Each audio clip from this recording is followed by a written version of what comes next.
श्रद्धेय महानुभावों, हम लोगों ने कर्ता कारक पर विचार करने के क्रम में विचार किया था वृक्षात् पत्राणि पतन्ति।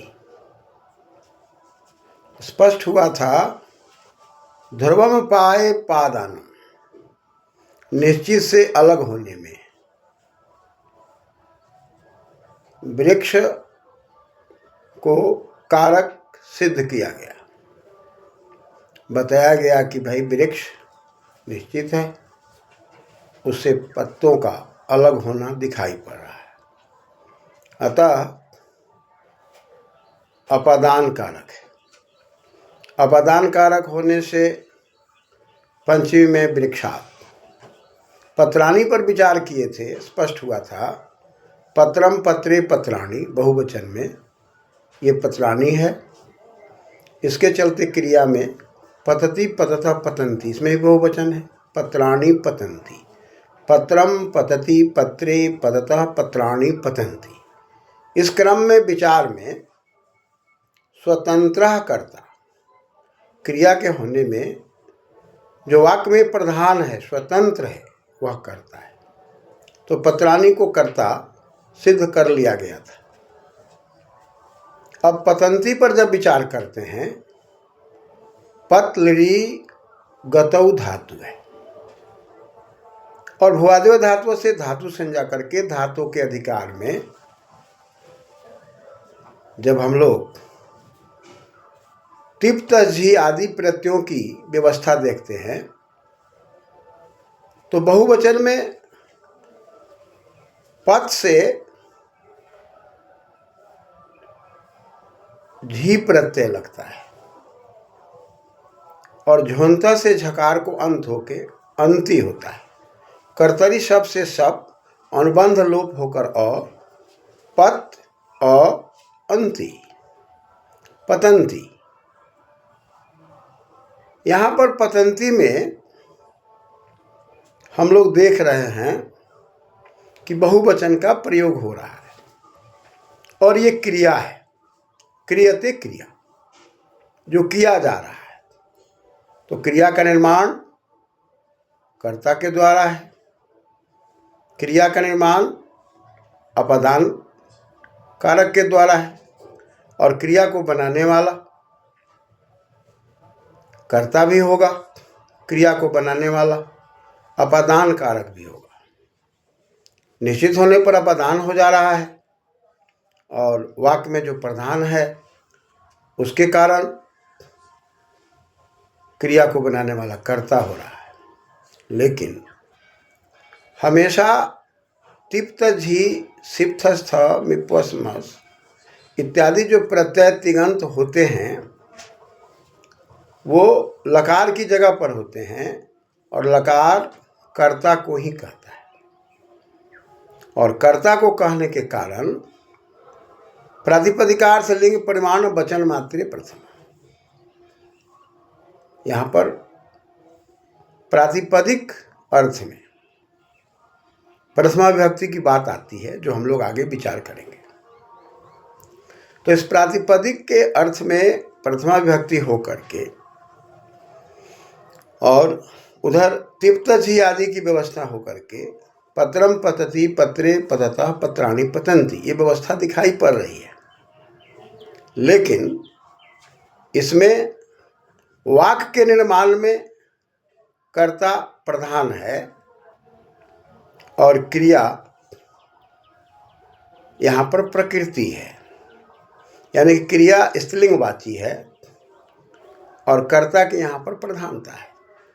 तो यहाँ कर्ता और क्रिया के द्वारा वाक्यों के निर्माण की पद्धति दिखाई दे रही है, जिसमें हमेशा लकार कर्ता को कहता है और जब कर्ता को नहीं कहता है तो उसके लिए शब्द है अनभिहित, न अभिहितम अनभिहितम। न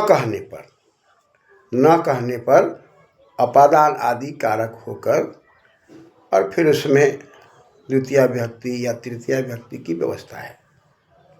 लेकिन प्रातिपदिक हो और केवल प्रातिपदिक में कर्ता की बात कही जा रही हो और तिप प्रत्यय या तस् प्रत्यय या झी प्रत्यय या इत्यादि तिङन्त प्रत्यय कर्ता को यदि कह रहे हैं तो उसमें हमेशा प्रथम विभक्ति की व्यवस्था दी गई है। पत्राणि पतन्ति, यहाँ प्रथम विभक्ति की व्यवस्था है।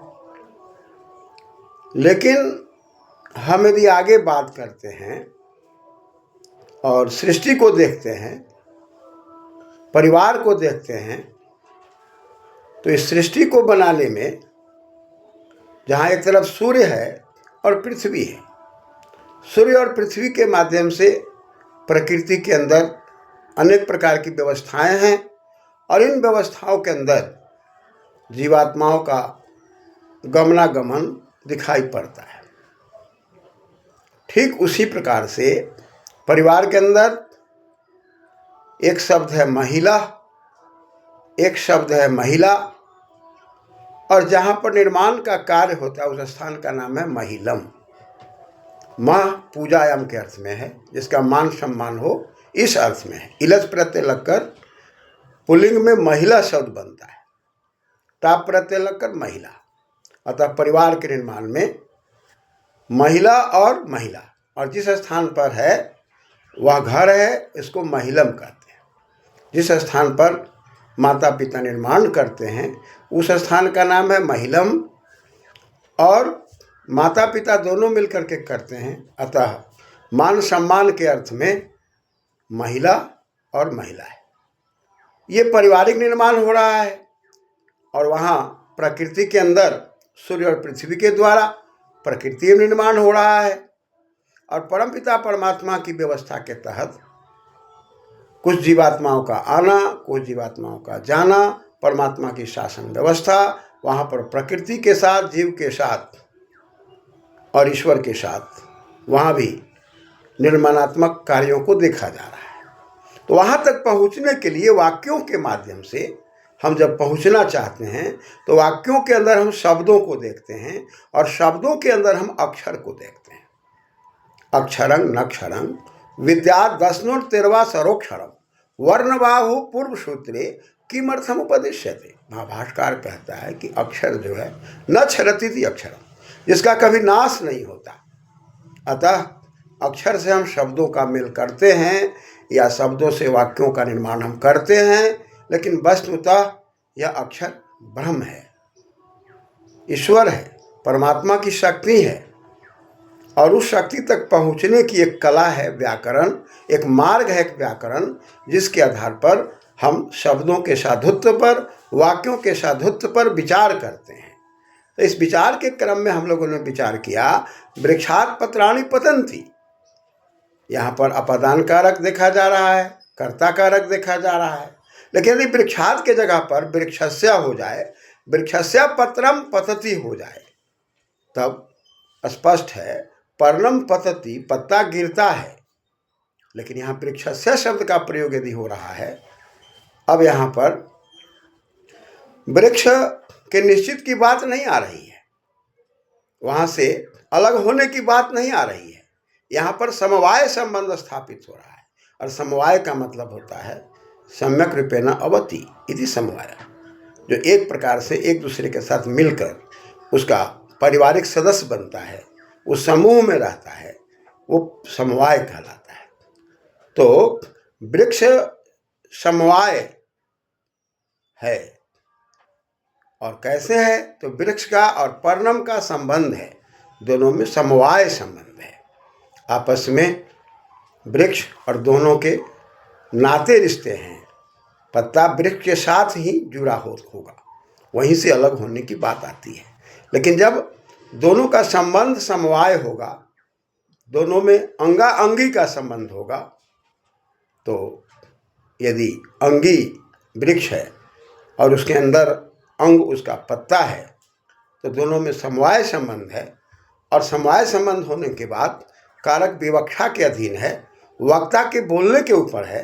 अतः यहाँ पर वृक्षस्य पर्णम पद्धति में यहाँ कारक नहीं है, यहाँ संबंध है, इसलिए षष्ठी से षष्ठी विभक्ति जो हो रही है, षष्ठी शेषे जो सूत्र कह रहा है कि जो भी अपादान आदि कारक से संबंध स्थापित किए जाएंगे और उससे जो बच जाएंगे उस सब जगह संबंध स्थापित करेगा और वहाँ हम संबंध में षष्ठी विभक्ति का प्रयोग करेंगे।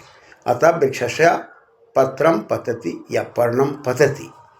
तो एक वाक्य हो गया वृक्षात् पत्राणि पतन्ति, वृक्षात् पत्रम पतति, या हम कह सकते हैं कि वृक्षस्य पर्णम पतति। इसको एक वचन द्विवचन बहुवचन में बनाए जा सकते हैं, लेकिन वृक्षस्य पर्णम पतति यदि हम कहते हैं तो ये समवाय संबंध है, यहाँ कारक नहीं है, यहाँ संबंध है। लेकिन वृक्षात् पत्रम पतति कहते हैं तो यहाँ पर कारक के अधिकार में निश्चितता से अलग होने की बात आ रही है। अतः यहाँ पर कारक का संबंध स्थापित हो रहा है या कारक का अधिकार स्थापित हो रहा है, उसमें अपादान कारक या कर्ता कारक या संप्रदान कारक अन्य कार्यों की बात चल रही है।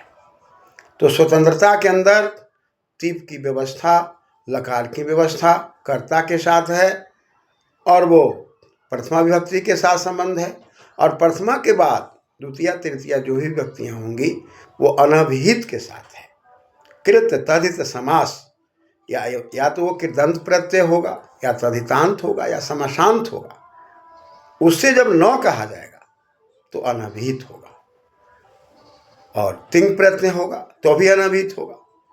तो यहाँ पर हम यदि एक वाक्य लेते हैं कि रामः पत्रम लिखति, यहाँ लिखति क्रिया का जो वाक्य में व्यवहार दिखाई दे रहा है वहाँ रामः के साथ है, रामः कर्ता के रूप में है, और पत्रम के साथ जो लिखति क्रिया है उसका जो व्यवहार दिखाई पड़ता है वो सीधा नहीं है, वो कर्ता के बाद है, और कर्ता के बाद है तो कर्ता की इच्छा है कर्म, कर्तुरीप्सित तमम कर्म, जिस पर हम लोग आगे चर्चा करेंगे। कर्ता की इच्छा है, तो कर्ता की इच्छा होने के कारण अब वह लकार यानी कि तीप का सीधा कहना या उसका संबंध तिंग वाला अभिहित वाली जो व्यवस्था है वो राम के साथ है, पत्र के साथ नहीं है, इसलिए अनभिहित है, न अभिहित है, नहीं कहा गया।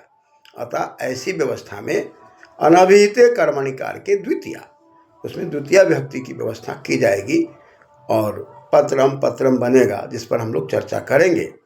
तो यह व्यवस्था कारक प्रकरण और विभक्ति प्रकरण, विभाजन प्रकरण दोनों की व्यवस्था से वाक्यों के निर्माण और शब्दों के अंदर निर्माण की जो बात आएगी, अक्षरों के अंदर जो बात आएगी, अंत में हम अक्षर ब्रह्म की ओर पहुँचेंगे। और उस अक्षर ब्रह्म को समझने के लिए ही हम उसको शब्दों में, धातु में, प्रत्यय में, विभक्ति में, संधि में, समास में सबको अलग अलग करके अब पुनः उसके साथ जुड़ करके पुनः हम लोग एक वाक्य का निर्माण करते हैं, और उस वाक्य के अंदर फिर स्फोट की चर्चा करते हैं। स्फुटति अर्थ अस्माति स्फोट, यहाँ से अर्थ स्पष्ट होता है, और अर्थ जब स्पष्ट होता है और जिन शब्दों का हम अर्थ करते हैं वह शब्द ब्रह्म कहलाता है, और उसका जो अर्थ है वो संसार है। यानी कि उस शब्दों के अर्थों को हम तरह तरह से वस्तुओं में स्थापित करके हम आपस के व्यवहार को करते हैं। इस प्रक्रिया के अंदर पुनः हमें देखना पड़ेगा कि एक वाक्य के अंदर यदि वृक्षात् पत्राणि पतन्ति है या वृक्षस्य पर्णम पतति है तो इसके अंदर नाम क्या है, आख्यात क्या है, और फिर आगे चल करके निपात क्या है, उपसर्ग क्या है, इसी क्रम में हम लोग विचार करेंगे। धन्यवाद।